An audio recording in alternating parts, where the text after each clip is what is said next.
মারুফ সোহরাওয়ার্দী রহমতুল্লাহ আলাইহি উনি এমন মাপের ওলি ছিলেন, উনি যখন ওনার মায়ের গর্ভে ছিলেন, ওনার মা জননী এ পর্দার অন্তরালে যে মা বোনেরা শুনতেছেন, আপনাদেরকে বলবো একটু মনোযোগ দিয়ে আওয়াজটা শোনার চেষ্টা করবেন। মাহমুদ সোহরাওয়ার্দী রহমতুল্লাহ আলাইহি উনি বলতেছেন, আমি যখন আমার মায়ের গর্ভে ছিলাম, আমার মা জননী, আমি মাহমুদ সোহরাওয়ার্দীকে মা জননী গর্ভের মধ্যে নিয়ে আমার মা শুধু আল্লাহর কাছে একটা দোয়া করতেন। বলে কি দোয়া করতেন?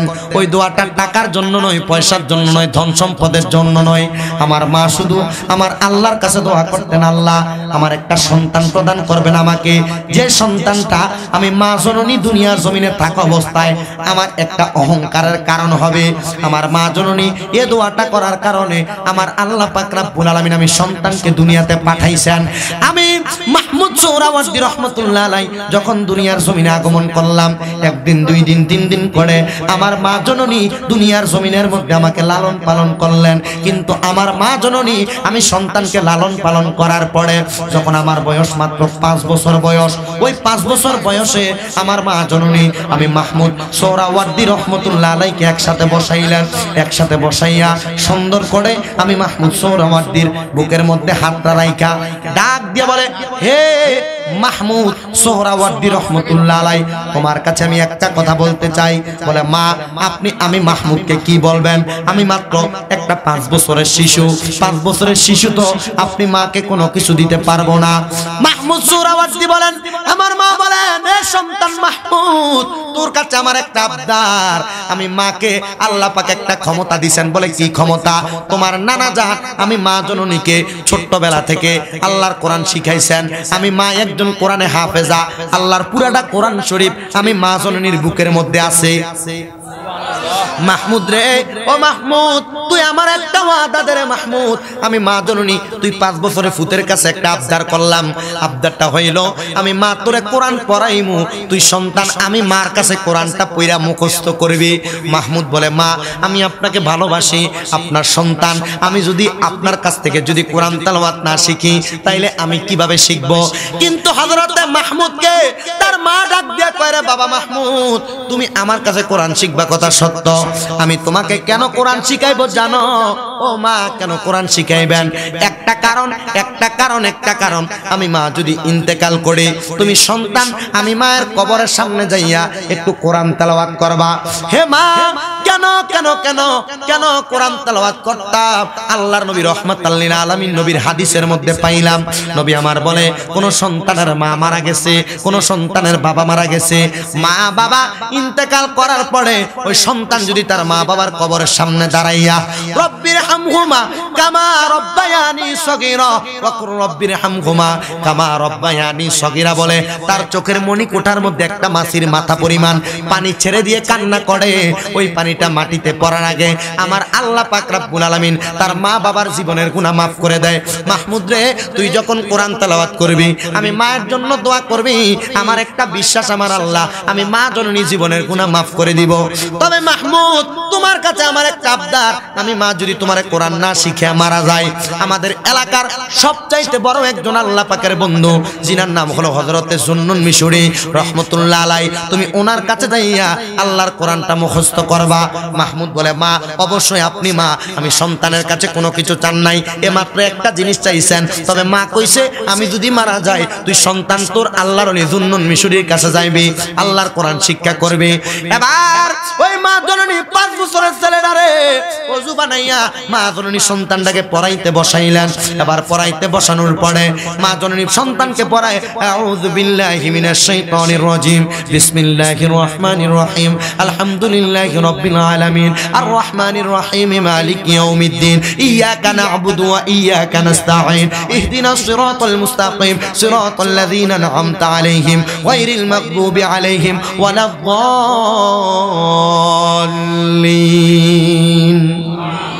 ওই মা জননী সন্তানকে পড়াইলেন, সূরা ফাতিহা মুখস্থ করাইলেন। দুঃখের বিষয় ওই মা মনের মধ্যে বড় আনন্দ প্রকাশ করলেন। 5 বছরের সন্তান, সূরা ফাতিহা একবার পড়াইলাম, সন্তান মুখস্থ করে ফেললো। আমি মার মনে যে আশা আমার সন্তান একজন কোরআনে হাফেজ হবে, মা জননী সুন্দরভাবে কোরআনে হাফেজ বানানোর জন্য পড়াচ্ছেন।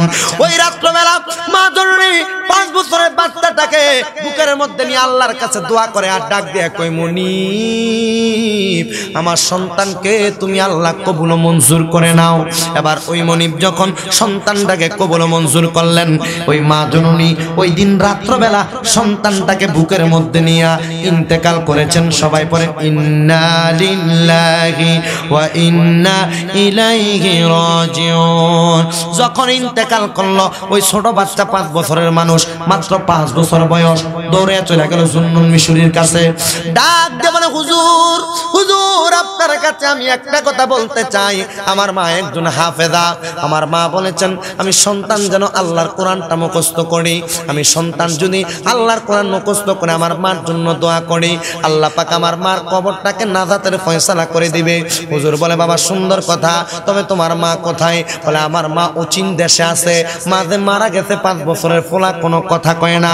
ঘরের দরজাটা বন্ধ কইরা ওই ছোট বাচ্চাটা হযরত জুন্নুন মিশরীর দরবারে চলে গেল। একবার দুইবার করতে করতে সন্তানটা 1.5 বছরের মাথায়, মানে মাত্র 18 মাসের মাথায় আল্লাহর কোরআন মুখস্থ করলেন।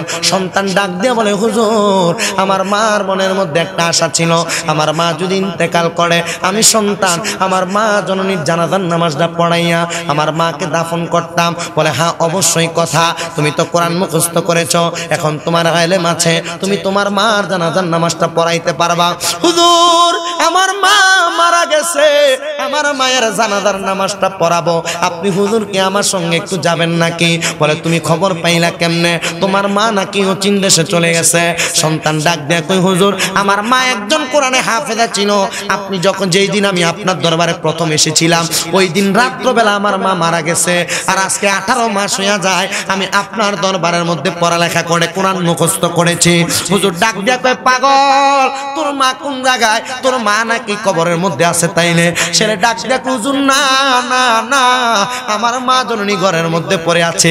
আরে কি বলো, 18 মাস হয়ে গেছে মা জননী এখনো ঘরের মধ্যে পড়ে আছে, এই কথা তো আমি বিশ্বাস করতে পারি না। এবার হযরত জুন্নুন মিশরী রাহমাতুল্লাহি আলাইহি ওই ছোট বাচ্চাটাকে নিয়ে রওনা করলেন মার ঘরের মধ্যে। ঘরের দরজাটা খুইলা দেখে 18 মাস আগে ওই মার লাশটা যেমন ভাবে সন্তান ফালাইয়া দিয়া গেছে, ঠিক 18 মাস পরে ওই লাশটা ঠিক তেমন ভাবে ওই ঘরের মধ্যে পড়ে আছে। জবান খুলে চিৎকার মেরে বলা যাবে কি সুবহানাল্লাহ। আল্লাহ পাকের বন্ধু যারা, আল্লাহ পাকের ওলি যারা, আল্লাহ পাকের ওলি যারা, এদের ব্যাপারে বাজে মন্তব্য করার আগে সাবধানতা অবলম্বন করা লাগবে। আল্লাহর ওলিগণ মরে না, মরে না, মরে না, ওলিগণ জিন্দা। ঘোষণা কি শামীম রেজার না? আল্লাহর। জোরে বলেন ঘোষণা কার? ওই মহিলা মানুষ তিনিও তো আল্লাহর ওলি হয়েছেন, কারণ মহিলার গর্ভের মধ্যে সন্তান থাকা অবস্থায় নিয়ত করেছে সন্তানটাকে আলেমে দ্বীন বানাবে। আর ওই মহিলা ইন্তেকাল করেছে 18 মাস হয়, কবরটার মধ্যে না দিয়া 6 মাস 6 বছরে 5 বছরের শিশু চলে গেছেন হযরতে জুন্নুন মিশরীর দরবারে। আর ওই সন্তানটা ওই জায়গার মধ্যে কোরআনে হাফেজ হওয়ার পর ঠিক 18 মাস মানে 1.5 বছর পরে মার লাশের কাছে, মানে 6.5 বছর বয়স ফোলার মার লাশের কাছে আইসা দেখতেছেন মার লাশটা ওই ঘরের মধ্যে জিন্দা অবস্থায় পড়ে আছে। দৌড়ে চলে গেলেন মার লাশটার মধ্যে দইরা ডাক দিয়ে বলে, মা ও মা, আপনার লাশের কাছে আমি সন্তান, আপনার মনের আশা আমি পূরণ করেছি, আল্লাহর কোরআন শিক্ষা গ্রহণ করেছি, আমি সন্তান, আপনি মায়ের জানাজার নামাজটা আদায় করিয়ে দিব। এবার সন্তানটা মা জানাজার নামাজটা পড়ানোর জন্য লাশটাকে বাহির করলেন। জুন্নুন মিশরী সন্তানটাকে সহযোগিতা করলেন। এবার এলাকার মানুষ বলে, বয়স মাত্র 6.5 বছর, এ ফোলা কেমনে জানাজা পড়াইব? বছর কত? 6.5 বছর।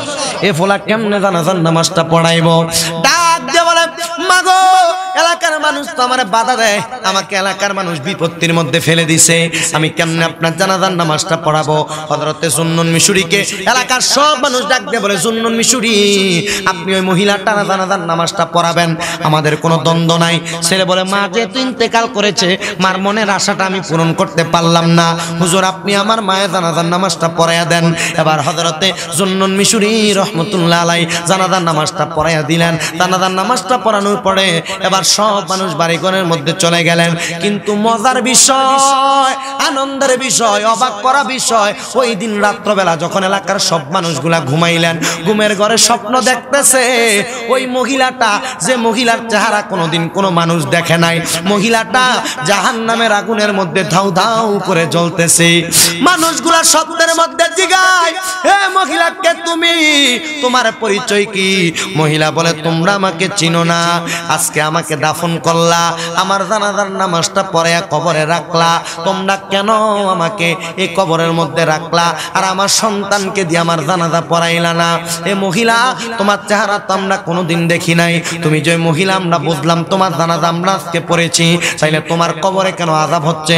তুমি না একজন কোরআনে হাফেজা, তোমার মধ্যে না আল্লাহর কোরআনের শিক্ষা রয়েছে। এ মহিলা তোমার কাছে জানতে চাই, তুমি কেন জাহান্নামের আগুনে জ্বলতেছ?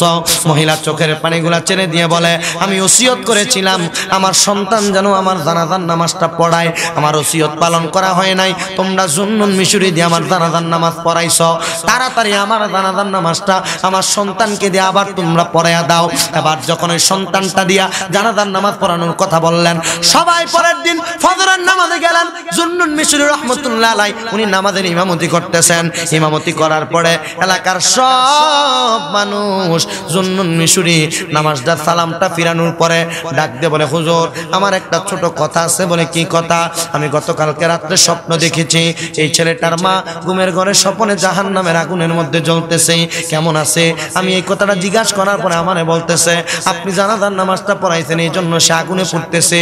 আসলে আল্লাহর ওলি জানাজার নামাজ পড়াইছে এই জন্য আগুনে পুড়তেছে না, আগুনে পুড়তেছে মৃত ব্যক্তির ওয়াদা রক্ষা না করার কারণে।